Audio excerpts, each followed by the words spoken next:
feuillage de Laura ? On commence ? Vas-y. On y va, en hommage à Arnaud. Arnaud, je te regarde droit dans les yeux. Spécial coup de gueule, tu n'es pas là. Mais je vais le faire pour toi. Arnaud, si tu nous regardes, je voudrais te dire... Combiner un effeuillage de Laura et un coup de gueule d'Arnaud. Rien du tout. Chers citoyens, citoyennes, camarades, nous sommes le jeudi 2 février.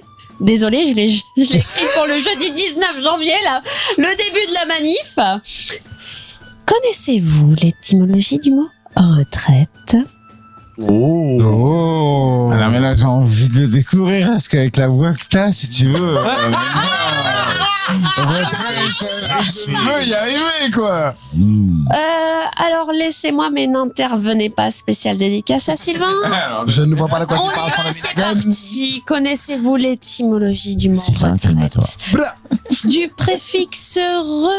Un retour en arrière. On commence déjà mal parce qu'on sait pas. On parle de notre avenir. La réponse D.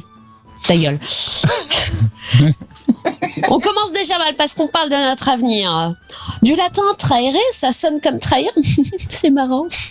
En réalité, trahere signifie tirer, traîner, tracter. Retirer en fait. Ça donne littéralement. Tu Merci, retires. Fred. Non mais moi je trouve ça Retirer sympa parce qu'il y a un loin de va-et-vient, Retirer, c'est l'essence voilà, même de la vie exactement. sexuelle. Alors, regarde, Le va-et-vient. écoute, là on va être aligné. Comment je l'ai écrit, Aligné. ma chronique. J'adore. En réalité, trahérer signifie tirer, traîner, tracter. Donc littéralement, ça donne retirer Non, mais peut-être toi, un c'est coup, pas de la retraîner radio.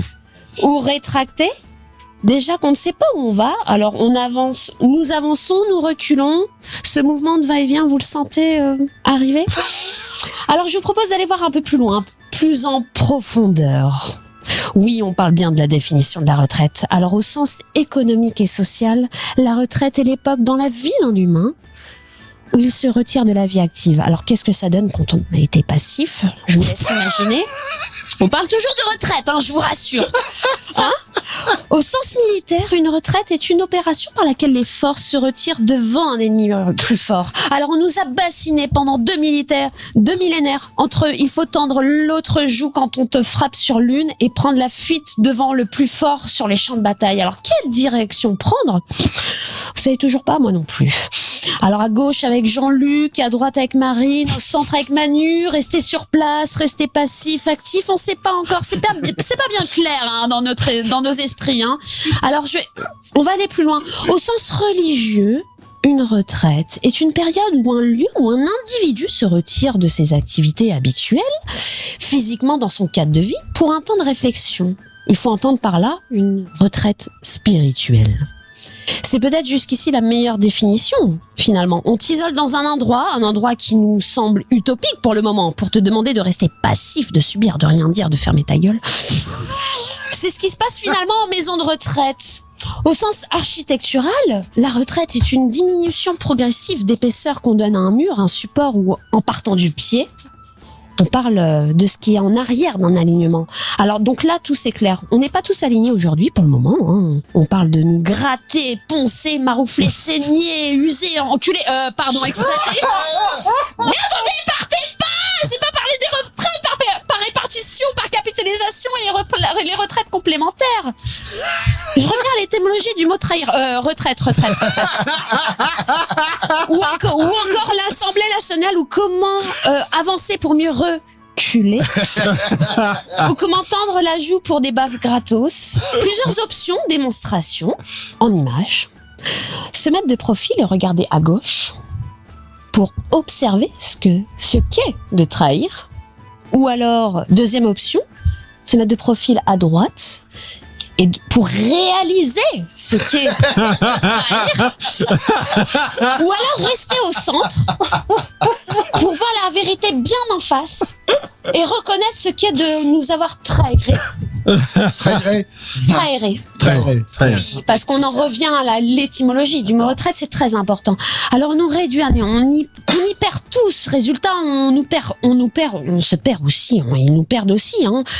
Mais alors, comme disait notre tout premier président, Napoléon Ier, c'est dans la retraite qu'on perd les grands hommes. Prends-en de la graine, Manu. Prochain podcast, nous étudierons l'étymologie du mot sodomie, mais vous l'avez tous bien compris. Vous l'avez tous bien compris. parlerons de sobriété. À la prochaine, un bisou. Bisous. Génial, j'adore. Putain, vous avez grave préparé. Ah non, c'est la première fois que je me prépare autant. Pour une sodomie, avant une sodomie. Fred. Lolo, Je te remercie. bravo. Voilà. Moi, je Elle est dis, belle. il faut bien se préparer avant la sodomie, Donc, c'est normal. Un pseudo coup de gueule Arnaud et feuillage de Laura. Voilà. Très bien. Moi, je dis. Je reviendrai. C'était dans l'actu et je suis frustrée depuis 3 semaines. Puisque en réalité, nous enregistrons le 2 février cette émission. Dans mon jeu, tu nous balances des sujets dégueulasses qu'on rigole un peu. Ah oui, d'accord. Ouais, vas-y, parle de cul Non, un mais- peu, la non, mais merde. on va- Putain, ça fait au moins un quart d'heure qu'on n'a pas parlé de cul. Moi, je commence à j'ai syndrome de manque. J'ai parlé de Et puis retraite comment ça quand va même. ça va genoux, ça me Ah, je gêne. tremble, j'ai besoin de parler de cul. Elle a parlé de cul durant toute sa chronique. Mais c'était trop subtil. C'était un défeuillage. Voilà. Ah, je sais pas où il était subtil, celui-là, quand même. Sur la définition de retraite, sûrement, mais sur le reste, absolument pas. Surprise. La suite.